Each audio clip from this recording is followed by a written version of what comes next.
The void between worlds had never known a visitor like him. Somewhere beyond the reach of any known star, Kal-El drifted through a wound in existence, a jagged tear that bled colors no mortal eye was meant to witness. He had been chasing the anomaly for days, following its pulse across the cold black of space, sensing something ancient and wrong bleeding through the seams of reality. The rift had opened without warning above a dying nebula, and every instinct in him, both human and Kryptonian, had told him that if it were left unattended, entire worlds would drown in whatever waited on the other side. He pressed forward with his hands outstretched, trying to hold the fracture closed the way a father might hold a wound in a child. The energies inside were unlike anything he had ever felt. They were not radiation. They were not gravity. They were emotion given form, rage older than time, sorrow that had never known comfort. And beneath it all, a hunger that seemed almost intelligent. He heard whispers as he pushed against the tear, voices and tongues that had never been spoken on Earth. And for the first time in a very long while, Superman felt something close to fear.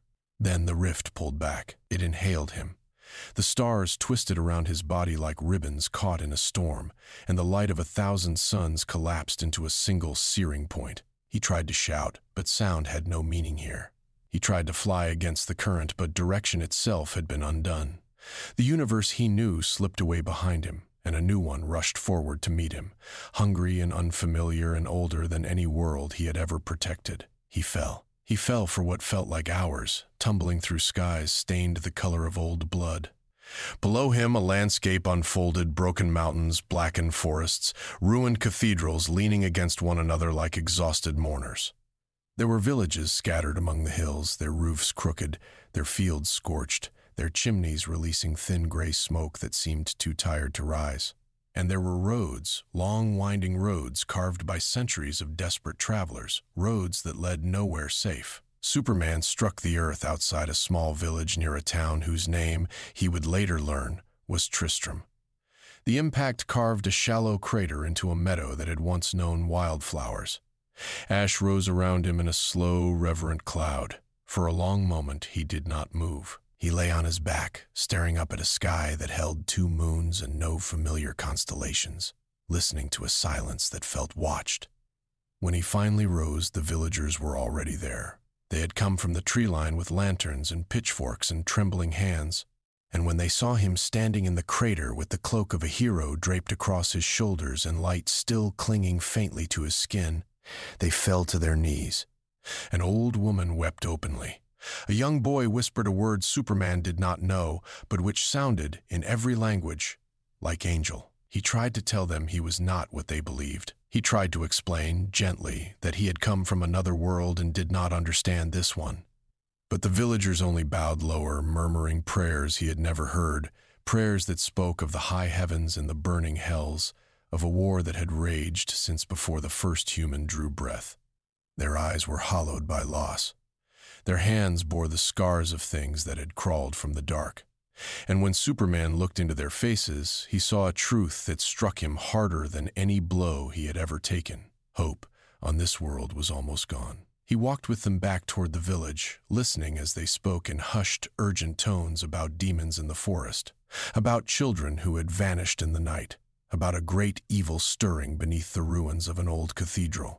He listened to a blacksmith describe how his son had been taken by something with too many arms. He listened to a mother describe how her daughter had returned from the woods speaking in a voice that was not her own. And with every step, the weight of this place settled deeper into his chest. He had known suffering before.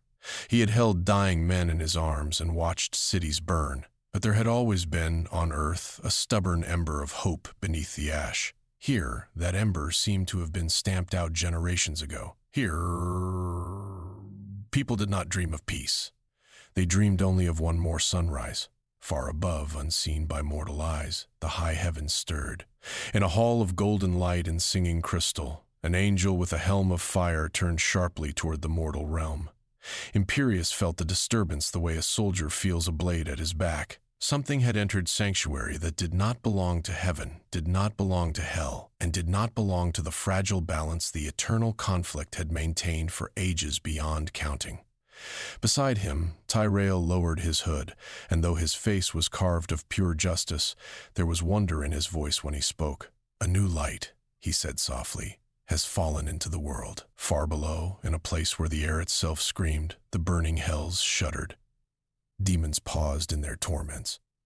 Lesser evils lifted their heads from feasts of sorrow. And in the deepest pit, where shadow curled around shadow like serpents that had forgotten the sun, the prime evil opened one great burning eye. Diablo had felt many souls across the ages, souls of kings, of prophets, of chosen ones. But this soul was different. It burned without fear. It shone without pride. It carried a light that had never been broken. The Lord of Terror smiled, slow and patient, the way a hunter smiles at a horizon that has not yet realized it is being crossed. A soul like that, he whispered to himself, would not be destroyed. It would be turned. In the village below, Superman looked up at the strange twin moons and felt, for the first time since falling, that he was being watched from every direction at once. From above by pride, from below by malice, from the shadows of the trees by curiosity, and from the frightened faces around him by a fragile, trembling thing that had almost forgotten its own name. Hope, it seemed, had waited a very long time for someone to remember it. Mourning in sanctuary was not a gentle thing.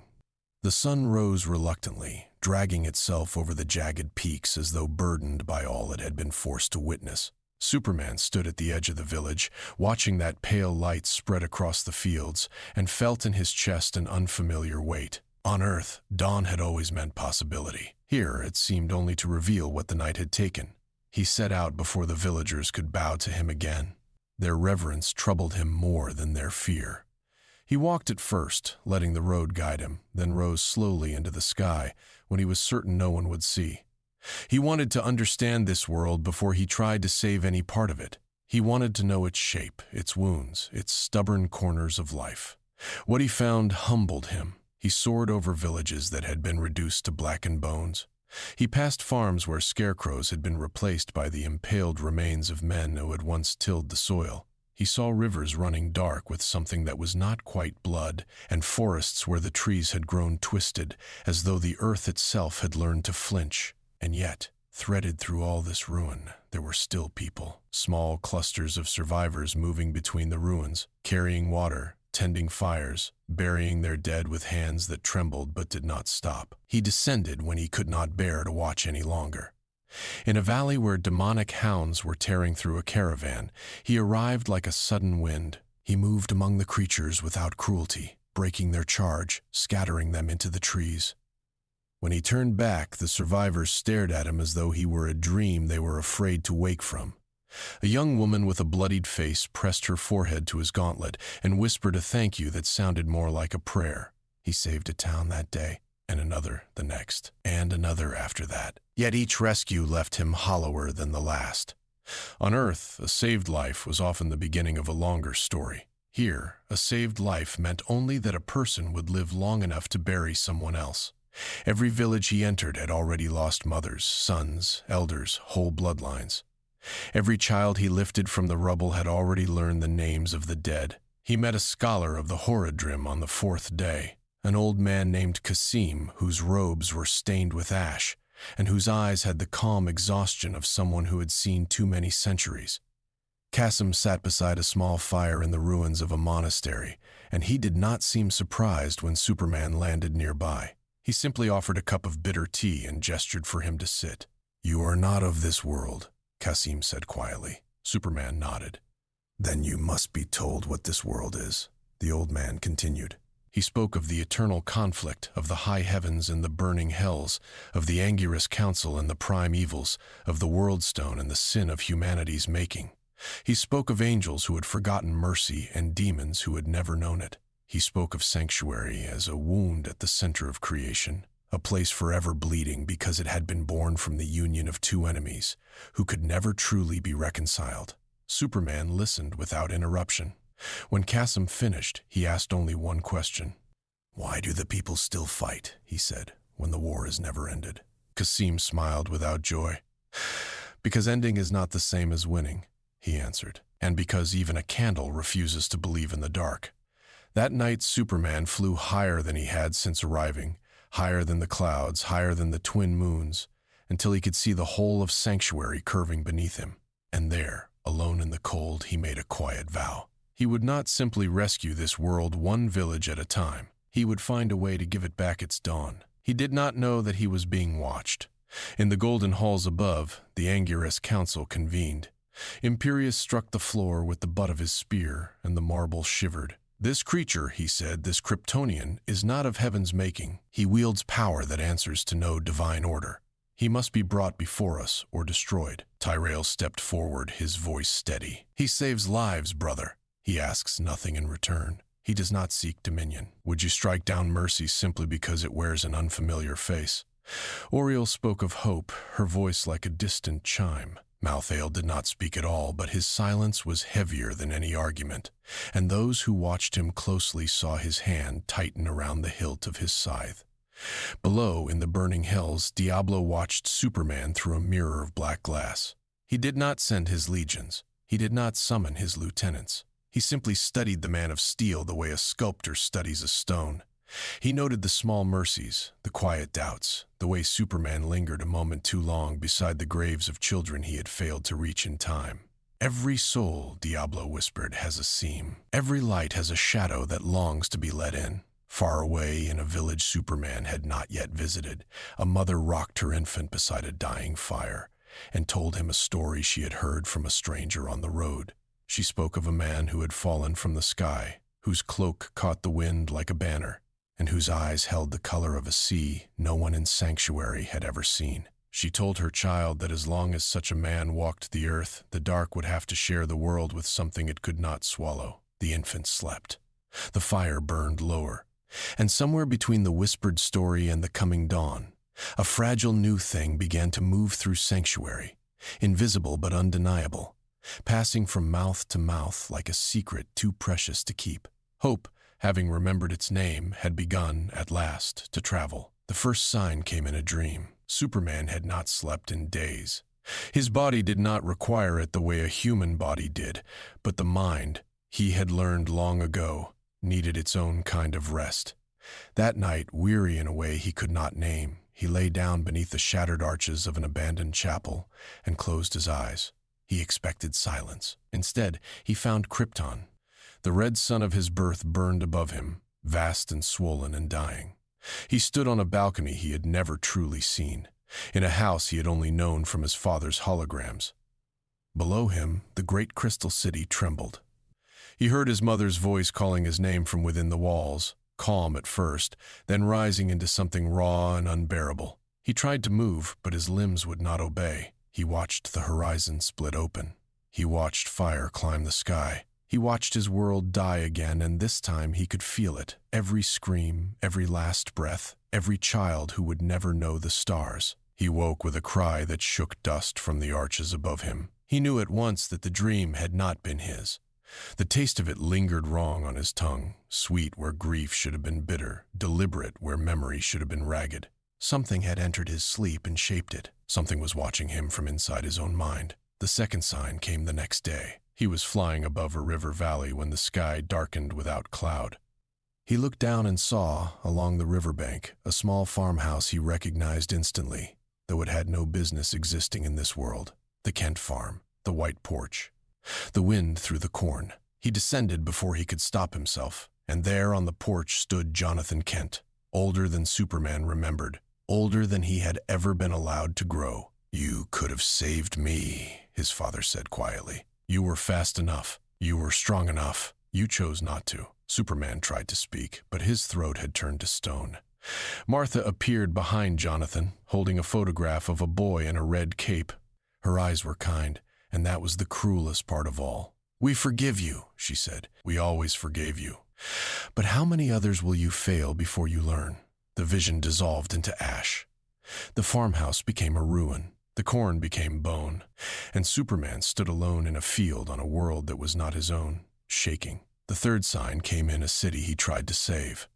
Demons had descended upon a walled town called Vassar, and Superman met them at the gates. He fought with everything he had, tearing through the ranks of the enemy, but as he pushed deeper into the town, the streets began to change. The cobblestones became familiar. The signs above the shops bore names in English. He turned a corner and found himself in Metropolis, and there, kneeling in the rubble, was Lois Lane. She looked up at him with eyes full of a betrayal he could not bear. "You left," she whispered. "You always leave." He reached for her, and she crumbled to smoke. Around him, every face he had ever failed rose from the ashes. The child he had not reached in time during the Kandak earthquake. The pilot who had died before he could tear open the cockpit. The soldier who had bled out in his arms whispering a wife's name. They stood in silent ranks, not accusing, only present, and their presence was worse than any accusation. Superman fell to one knee in the middle of the burning town, and for a long moment he could not rise. Then a voice, calm and unhurried, spoke behind him. "You cannot fight what you refuse to name," it said. He turned. Tyrell stood there in the smoke, his blade lowered, his face unreadable. "This is Diablo," the angel said. "Not his body, not yet, his will. He does not need to strike you to unmake you. He needs only to convince you that you have already failed." Superman looked at the phantoms around him. They flickered now, thinner, less certain. He could feel the shape of the lie beneath them, the hand that had drawn them, the hunger behind that hand. "They are not memories," Tyrell continued. "They are mirrors polished until they wound. Look at them, truly look, and ask yourself, would the people you loved wish you to kneel?" Superman rose slowly. He looked at Lois, at Jonathan, at Martha, at every face the prime evil had summoned to break him. And he felt, beneath the grief, a stubborn warmth that had never left him. His mother had raised a boy who got up. His father had raised a man who kept going. Lois had loved a hero who did not surrender. He straightened. His cape lifted in a wind that had not been there a moment before. And when he spoke, his voice was quiet, but it carried through the burning streets like a bell rung in a cathedral. "I have failed," he said. "I will fail again. But I will not stop." The phantoms shattered like glass. The town returned. The demons scattered. And somewhere far below, in the deepest dark of the burning hells, Diablo drew back his hand from the mirror of black glass and considered, for the first time in an age, that he had underestimated his prey. Tyrell walked with Superman through the ruined streets as the survivors emerged from their hiding places. "Strength," the angel said softly, "is not the absence of fear. It is faith that persists when fear has done its worst." Superman said nothing for a long while. Then he looked at Tyrell and asked, "Does it ever end, this kind of war?" Tyrell was silent. At last he answered, not with certainty, but with something rarer. "Not yet," he said. "But perhaps, with you, it will one day learn how." Above them, the sky began to clear. Below, in the shadows, the prime evil began, at last, to plan in earnest. The high heavens had never been quiet, but they had always been ordered. Every note of every hymn had known its place. Every angel had known its purpose. The crystal arch had sung its endless song, and beneath that song the councils of the celestial had turned like the gears of a vast and holy clock. Now, for the first time in memory, the clock stuttered. Imperius arrived at the Silver City in a fury that made the marble floors ring beneath his tread. His spear, Solarian, still bore the faint marks of a demon he had cleaved through only hours before, and the fire of his helm burned brighter than the lamps of the hall. He did not wait for the council to be summoned. He summoned it himself, with a shout that echoed from wing to wing of the celestial palace. Tyrell was the first to arrive, his cloak trailing dust from the mortal world. Oriel came next, her wings folded like the closing of a prayer. Ithral appeared as if he had always been there, watching a strand of fate wind slowly through his fingers. And Malthael, when he came last, silent as a shadow that had learned to walk. Imperius did not sit. He drove Solarian into the floor and let the tremor speak first. "The outsider must be destroyed," he said. His voice was not loud. It did not need to be. He walks sanctuary with the power of a lesser god and the humility of a farmer. That is precisely what makes him dangerous. Power without hierarchy, might without allegiance. He answers to no throne, no choir, no scripture. If Diablo cannot break him, Diablo will bend him, and what he becomes in that bending will end us. Tyrell did not raise his voice. He rarely did. "He has saved thousands, brother. He has asked for nothing. He grieves for mortals, as though he were one of them." "He is not one of them," Imperius snapped. "That is the whole of the problem. He is a stranger wearing the mask of a savior. Have we not learned again and again what happens when heaven trusts what it does not understand?" Oriel stepped between them before the words could sharpen further. Her light was gentle but firm, the way a mother's hand can still a quarrel between sons. "I have looked upon him," she said. "I have looked into the place where his hope lives. It is not the hope of a conqueror. It is not the hope of a prophet who wishes to be worshipped. It is the hope of a man who was raised to believe that kindness is not weakness. Such hope, brothers, is rarer than any weapon we have ever forged." Itharael spoke without looking up from the thread he was studying. "The scrolls of fate," he said quietly, "do not tell me what he will become. That, in itself, should tell you something. His arrival was not written. His ending is not written. He is a variable in a book that has never known variables. Whether we choose to strike him or to stand beside him, the pages beyond this moment are blank." Malthael at last spoke. His voice was the sound of dust settling on a tomb. "He is light," he said, "and light, in the end, only reveals how much darkness there is to devour. I have seen the shape of what is coming. He will save many. He will also awaken many. Not all who wake will be angels." The council fell silent. Imperius broke it. "Then let us not wait to see which. Let us strike now. Let us take him into heaven under guard, or unmake him where he stands. I will lead the host myself." "You will not," Tyrell said. The words were quiet, but they were absolute. Imperius turned slowly. His helm blazed. For a moment the hall seemed to hold its breath. "You will not," Tyrell repeated, "because you would set the precedent that heaven raises its blade against those who protect the innocent. Because you would tell every mortal on Sanctuary that our justice ends where our comfort ends. Because if we strike him, brother, we become what we have always accused hell of being: frightened, jealous, small." Imperius stepped forward until his helm was inches from Tyrell's face. "And if you are wrong," he said, "if he is turned, if he becomes a weapon in the hand of the prime evil, then every soul in Sanctuary will die because you loved a stranger more than you loved your own kind." "Then I will answer for it," Tyrell said, "but I will not raise my sword against a man whose only crime is that he refuses to stop trying." The council did not vote. It could not. For the first time in an age, the Anguirus were divided not by strategy, but by soul. Auriel stood with Tyrell. Malthael stood apart, as he always did. But his silence leaned toward Imperius. Itharael would not choose, or could not. And Imperius, unable to command what could not be commanded, turned and left the hall with a wound in his pride that no battle would ever fully close. Far below, Superman felt none of it directly. But he felt the weight of it, the way a man feels a storm gathering in a country he cannot see. As he walked through a refugee camp that evening, distributing bread he had carried across 3 provinces, he paused and looked up at the sky. For a moment he thought he saw a golden light flicker between the clouds, uncertain, contested, alive.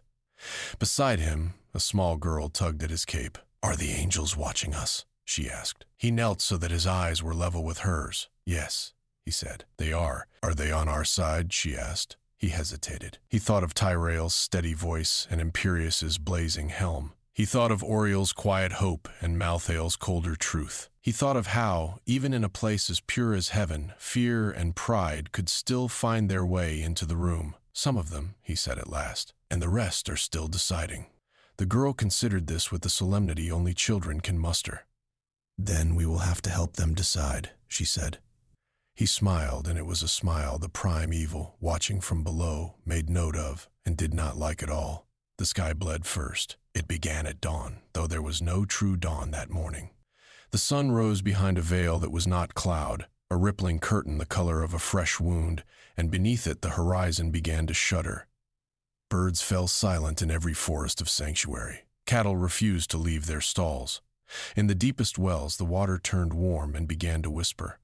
Then the gates opened. They did not open in one place. They opened everywhere.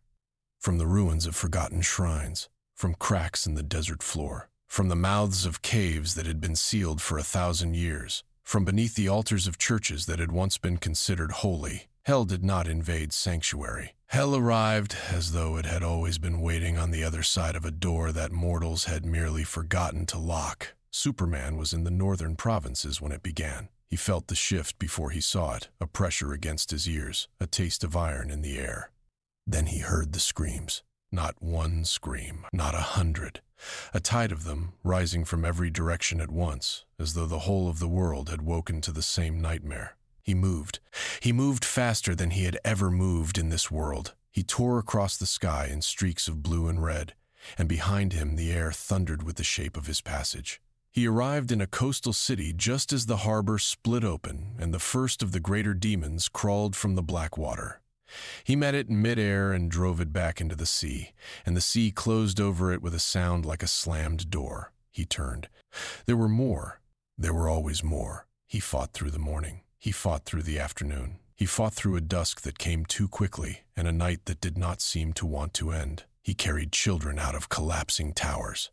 He shielded a monastery with his own body while its monks fled through a tunnel he had carved beneath the altar. He caught a bell that had fallen from a burning cathedral and set it back into its cradle, and the sound it made when it rang again was the only music the survivors had heard in days. Yet everywhere he was not, the world burned. He learned the geography of grief in that offensive. He learned that a kingdom in the east had fallen in less than a day, its walls breached not by force but by whispers that had turned its own guards against one another. He learned that a river in the south had been choked with the bodies of the drowned. He learned that a mountain pass he had defended 2 weeks earlier had been overrun the moment he left, and every soul he had saved there had been lost. He stood, near the end of the third day, on the walls of a fortress called Ilian Kur, and he watched the horizon burn in 5 directions at once. His cape was torn. His hands were dark with something that would not wipe clean. Beside him, an old captain of the guard, a woman named Celis, whose armor bore the dents of 1,000 skirmishes, looked out with him. "You cannot be everywhere," she said quietly. "I know," he answered. She was silent for a long moment. Then she said, "And neither can they. That is the only reason any of us are still here." He turned to look at her. She met his gaze without flinching. "You have taught us something," she said. "You may not know it.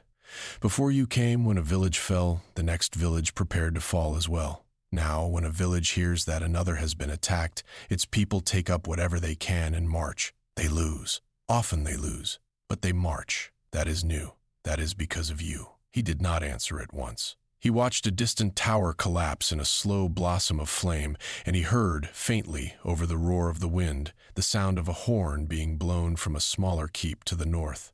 Reinforcements, moving toward the fight, not away from it. "I do not know if it is enough," he said. "Nothing is ever enough," Celis replied. "Only whether it is more than nothing." He fought again that night. He fought beside her, and beside a young paladin whose faith had almost broken, and beside a demon hunter whose family had been slaughtered years before and who no longer remembered how to weep. Together they held the fortress until the dawn. Together they buried the dead in a trench they carved with their own hands. Together they lit a fire on the wall that could be seen from 3 valleys away, so that anyone still living out there would know that Ilian Kur had not fallen.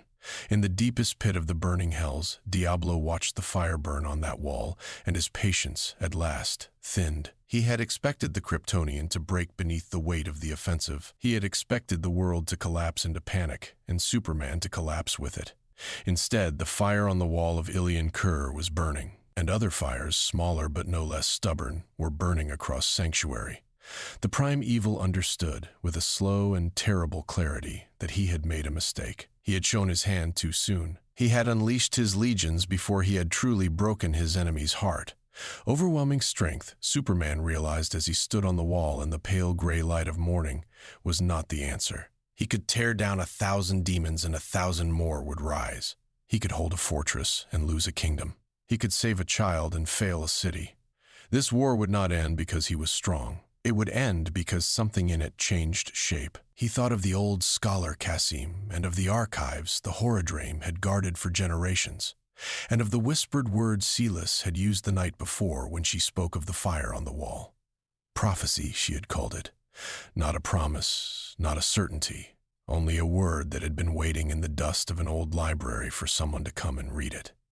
He looked south, toward the mountains where the last of the Horadric strongholds still stood, and he decided, quietly, that his next flight would take him there. The stronghold of Cajun Ver lay in a valley the maps no longer named.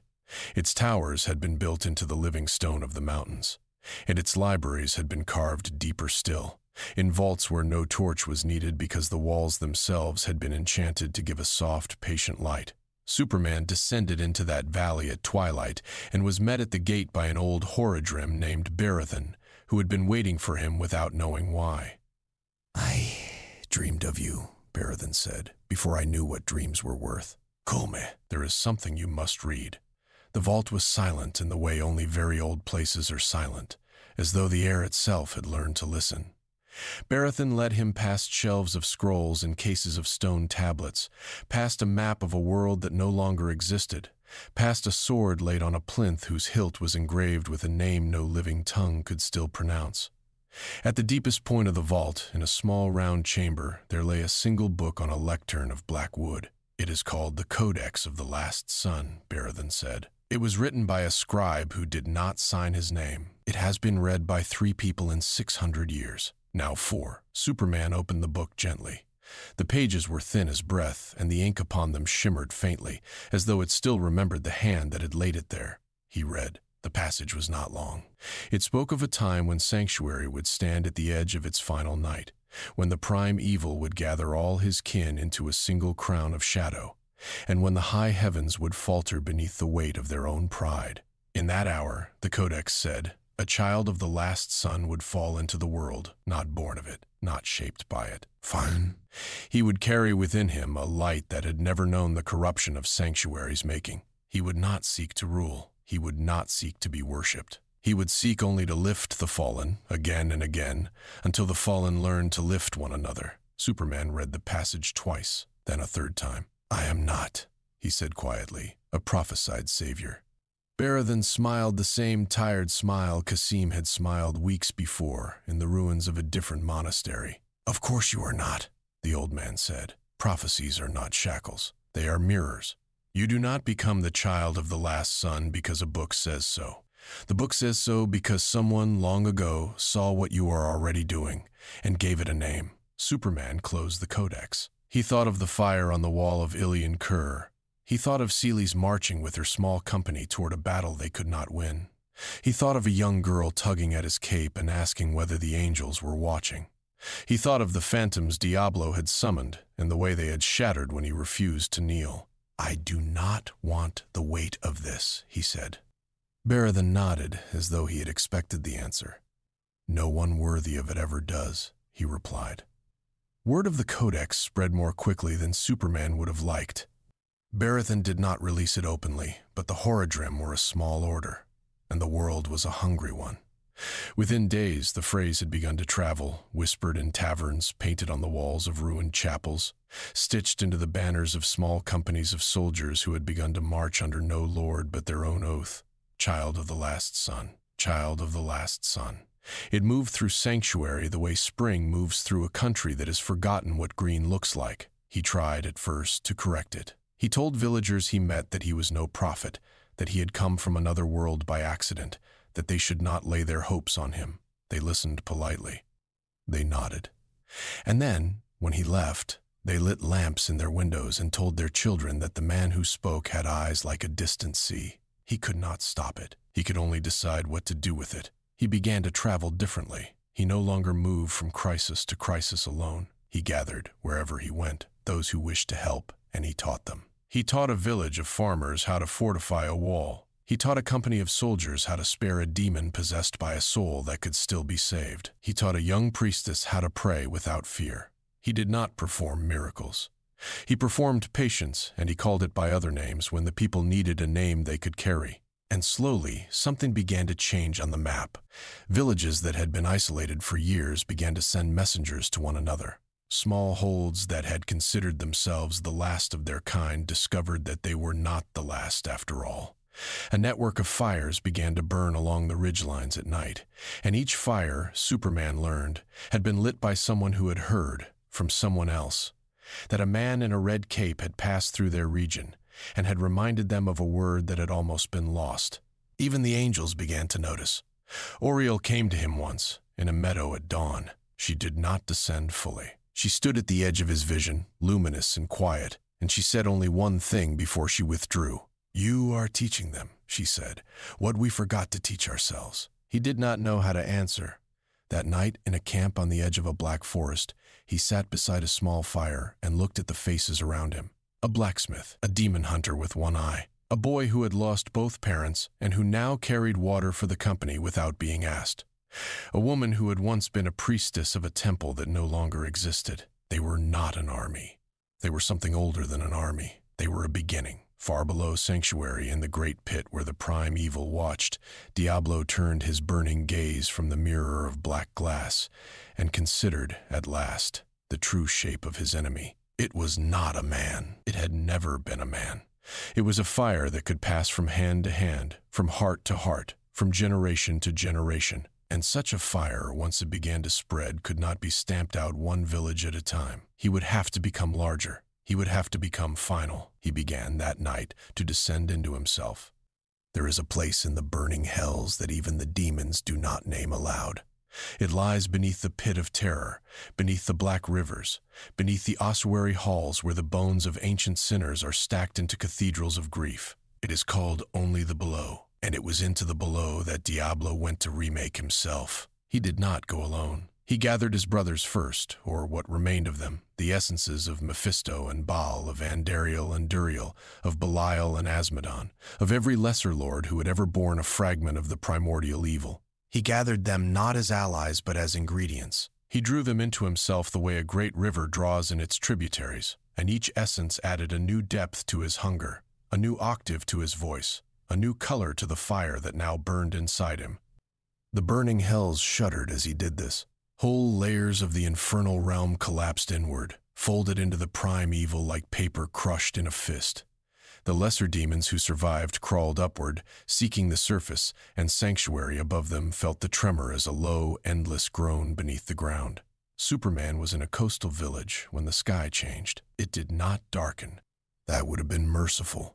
Instead, it turned a color no one in Sanctuary had a name for, a sickly gradient between violet and rust, and the clouds above it began to move against the wind.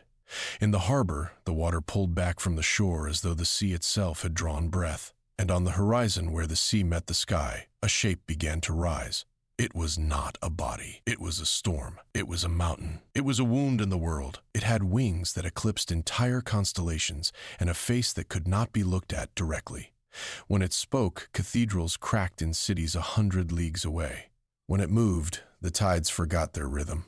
Superman rose into the air to meet it, and for the first time in his life, he understood that some enemies could not be defeated by strength alone. He struck the storm with the full force of his body, and the storm rippled around him and continued to rise. He hurled a lightning bolt of pure heat into its center, and the storm drank the heat like a man drinks wine. He called upon every last reserve of solar power his cells had stored, and he punched through what he believed to be its heart.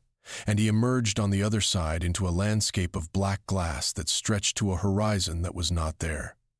The prime evil laughed, and the laugh was not a sound. It was a pressure. It was a weight against the soul. "You cannot break me," Diablo said, "because I am no longer a thing. I am a condition. I am the state of the world when hope has been forgotten. Strike me and you strike an idea. Kill me and you kill only a mask." Superman fell back, and he fell for a long time. When he struck the earth again, it was in a field far from any village, and he lay in the crater he had made and stared at the sky he no longer recognized. He was bleeding. He had not bled in a very long time. The sun of this world was not enough to heal him. It never had been. He had been running, all these weeks, on the last stores of the sun of his own world, and those stores were beginning, at last, to fail. He closed his eyes. He thought he would find despair there. He was almost certain of it. Instead, in the dark behind his eyes, he found something quieter. He found the face of Jonathan Kent, not as Diablo had made him, accusing and cold, but as he had truly been, patient and slow to anger, teaching a boy how to lift a fence post without breaking it. He found the voice of Martha Kent humming in a kitchen. He found the smell of Kansas rain on hot summer stone. He found, most of all, a memory of a moment on the porch of the farm when he had been very young and very frightened by what he was becoming, and his father had said to him something he had almost forgotten. "You do not have to save the world alone," Jonathan had said. "You only have to remind it that it can save itself." He opened his eyes. He rose. He flew, not toward the storm, but away from it, toward the fires burning on the ridgelines, toward the fortress of Ilian Kur, toward the small companies of soldiers marching under no lord but their own oath. He flew to Celes. He flew to Barathon. He flew to the demon hunter with one eye and the boy who carried water. He flew to Tyrael, and he did not have to speak. Tyrael took one look at him and understood. Word went out that night. It went out along the network of fires, from ridgeline to ridgeline, from village to village. It went out through the halls of the high heavens, where Oriel spoke it aloud and imperious, at long last, did not object. It went out through the vaults of the Horadrim, where old scrolls were unrolled and older weapons were taken down from their hooks. It went out through the encampments of demon hunters who had sworn never to trust anyone again, and who found, on that night, that they were prepared to trust one man. Sanctuary was going to make a stand. They did not believe they would win. That was the strange, terrible, beautiful thing. Almost none of them believed they would win, and yet they came. They came in ones and twos and in whole companies. They came on foot and on horse and on wings and on prayer. They came because a man in a torn red cape had reminded them of a word they had almost forgotten, and because they had decided, without saying so, that they would rather die remembering it than live having lost it again. Above them, the storm that was Diablo grew. Below them, the earth trembled.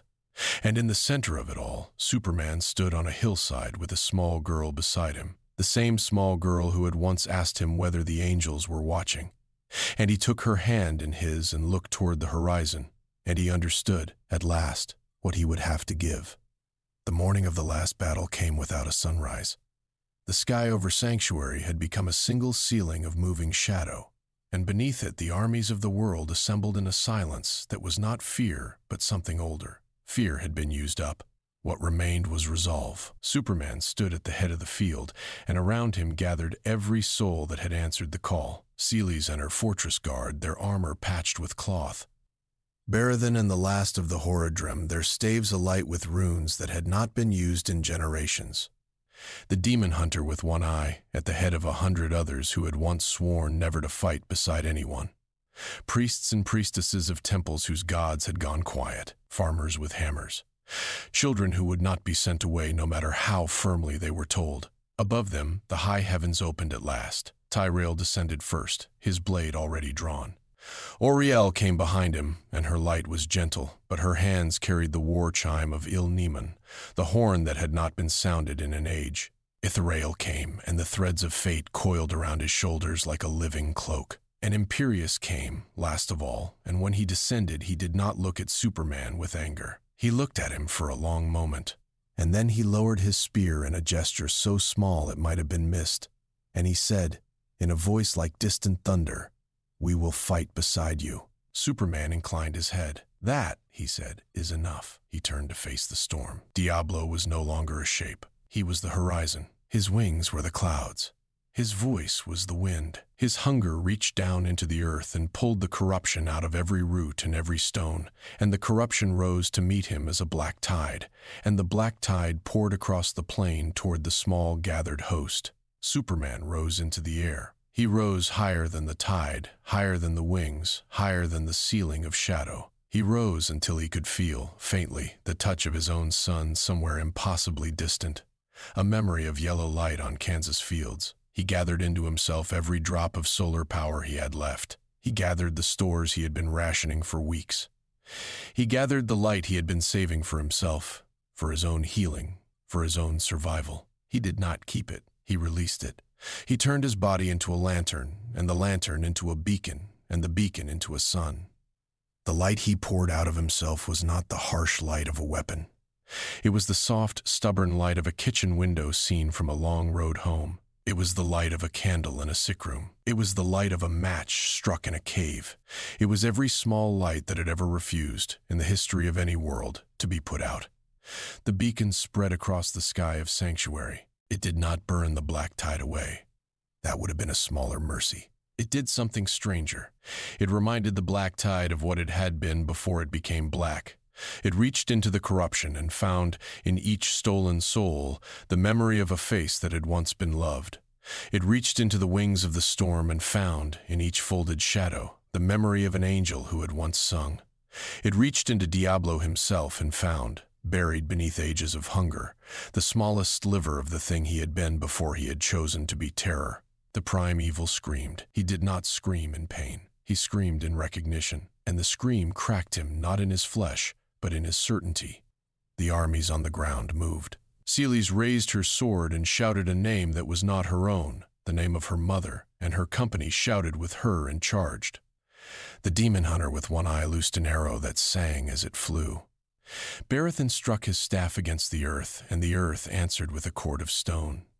Tyrell cut a corridor through the tide, and Oriel sounded the horn of Il-Nimon, and even Imperius, blazing at the head of his host, drove Solarian through the wings of the storm with a cry that had been waiting inside him for a very long time. The battle was not brief. It was not clean. Good men fell. Good women fell. Children who should not have been there fell, and their small bodies were carried from the field by strangers who wept for them as though they had known them all their lives. But the tide broke. It broke because the light Superman had poured into the sky did not go out. It broke because Sanctuary, for the first time in ages beyond counting, had remembered how to stand together. It broke because a fire that has learned to pass from hand to hand can be smothered in one place, but not in all places, and not all at once. Superman fell from the sky at the end of it. He fell without grace, without cape, without light. He fell as any weary man falls at the end of a long day. Tyrell caught him before he struck the earth and lowered him gently onto the grass. His skin was gray. His eyes were dim. He looked, for the first time since he had come to this world, entirely mortal. Around him, the armies of Sanctuary knelt. They did not kneel to worship. They knelt the way one kneels beside a friend who has given more than anyone should give. Celes knelt with her sword laid across her knees.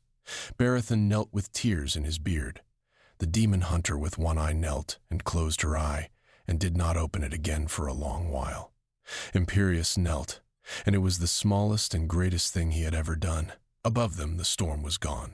The sky was still gray, still tired, still marked with the wounds of the age. But it was, for the first time in memory, a sky, not a ceiling, a sky. And somewhere at the edge of that sky, faintly, a thin line of gold began to show. Superman opened his eyes. He saw the gold. He smiled, very slightly. "Not bad," he whispered for a farm boy. Tyrell laughed, and it was a sound the angel had not made in centuries. Oriel laid her hand upon Superman's brow, and the horn of Il-Nimon rang once more, softly, in a chord that was not a war cry but a lullaby. And on the ridgelines, the fires that had been burning for weeks continued to burn, not because they had to, but because they had learned how. The first true dawn in Sanctuary came 3 days after the battle. It did not arrive suddenly. Dawns of that magnitude never do. It began as a thinning of the gray, a slow return of color to the eastern ridges, a tentative warming of the stones in the courtyards of the fortresses.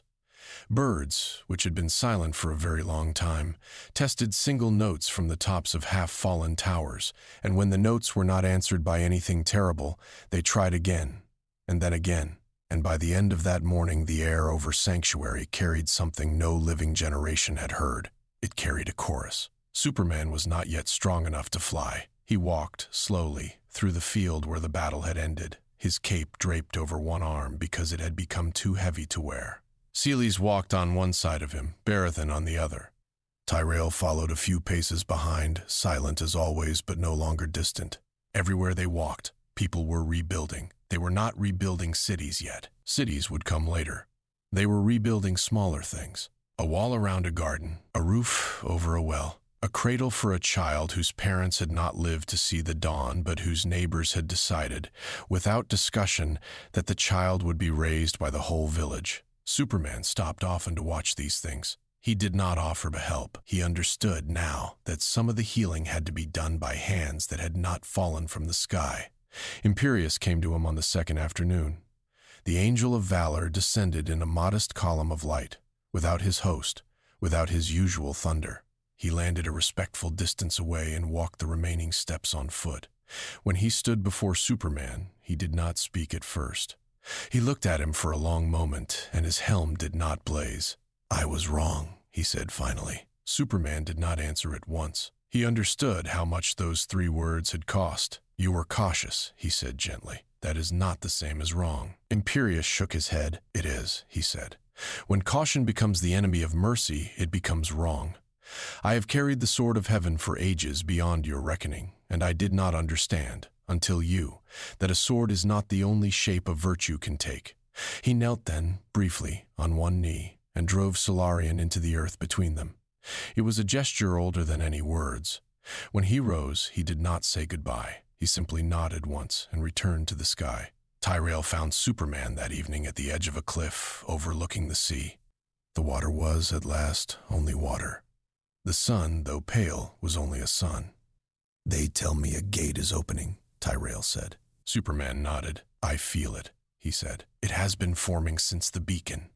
The tier between our worlds was made by imbalance. The imbalance is easing. The tier is closing. But before it closes, it will open one last time, wide enough for a single passage." Tyrell was quiet for a moment. "And you will take it," he said. Superman looked out at the water. He thought of Lois. He thought of Metropolis. He thought of a small apartment with a kettle that always whistled slightly off-key. He thought of a world that also needed him, that had never stopped needing him, that had been waiting a very long time without knowing where he had gone. "Yes," he said, "I will take it." Tyrell nodded.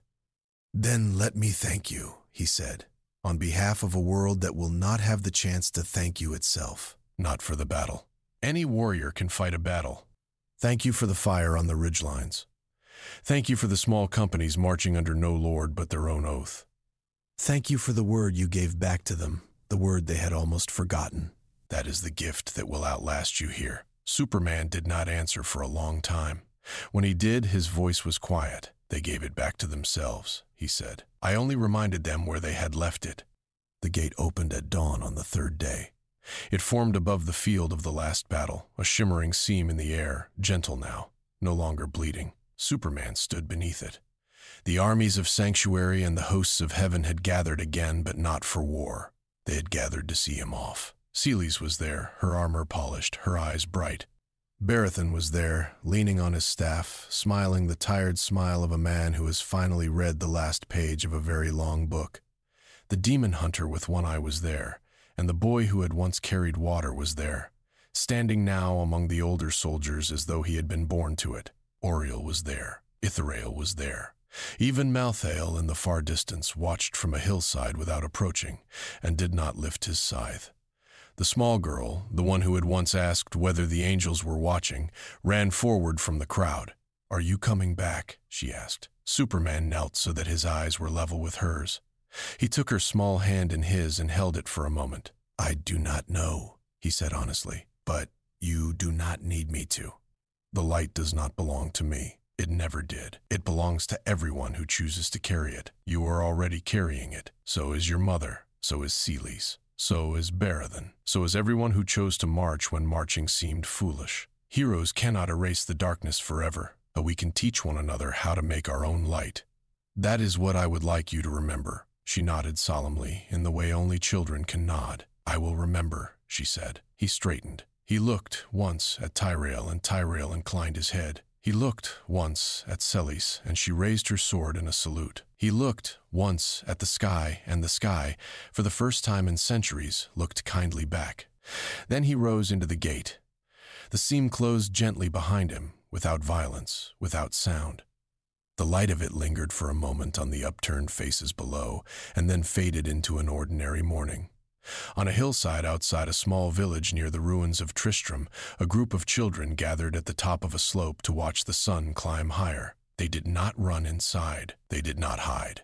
They stood hand in hand, and they watched the light spread across the fields where wildflowers, tentative and stubborn, had begun to bloom again. Somewhere far above them, beyond the reach of any known star, a man in a torn red cape flew toward home. And behind him, in a world that had learned, at last, to speak the word hope aloud without flinching, his legend remained. A reminder, carried from mouth to mouth, from fire to fire, from generation to generation, that even in the darkest universe imaginable, one symbol of hope had been enough to change history forever.